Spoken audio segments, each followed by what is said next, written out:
আজকে বাড়িতে রান্না করেছিলাম একদম টাটকা টাটকা লাল শাক। তো দেখতেই পাচ্ছ তোমরা। তো চলো রেসিপিটা তোমাদের সঙ্গে শেয়ার করি। তো লাল শাকগুলো কিন্তু বেশ পরিমাণে কচি ছিল। তো প্রথমে এগুলো কুচি কুচি করে কেটে নিয়েছি, ভালো করে ধুয়েও কিন্তু নিয়েছি। ওইদিকে কেটে নিয়েছি পেঁয়াজ, লঙ্কা, রসুন, তারপর শুকনো খোলা কিছুটা পরিমাণে বড়ি দিয়ে ভালো করে ভেজে নেব। প্রথমে হালকা একটুখানি ভেজে তারপর তার মধ্যে কিছুটা পরিমাণে তেল দিয়ে তারপর আরেকটুখানি ভেজে নেবো একটু লাল লাল করে। এই লাল শাকগুলো কিন্তু আমাদের খেতে সকালে তুলেই কিন্তু টাটকা টাটকা রান্না করেছি। আর এর মধ্যে তোমরা চাইলে বড়ি দিতেও পারো আবার নাও দিতে পারো। বাড়িতে বড়ি ছিল তার জন্য আমি কিন্তু কিছুটা বড়ি দিয়েছি।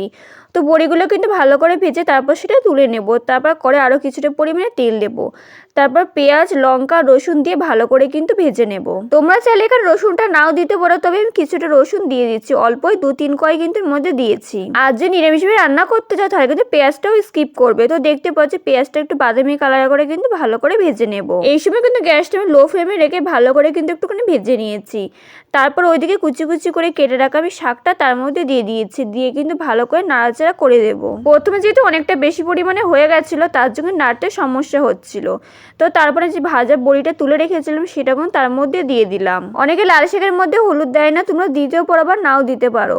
তো দেখতে পাচ্ছ ভালো করে কিন্তু ভেজে নিচ্ছিলাম। তো এই পর্যায়ে তোমরা স্বাদ মতো সামান্য পরিমাণে একটুখানি লবণ দেবে।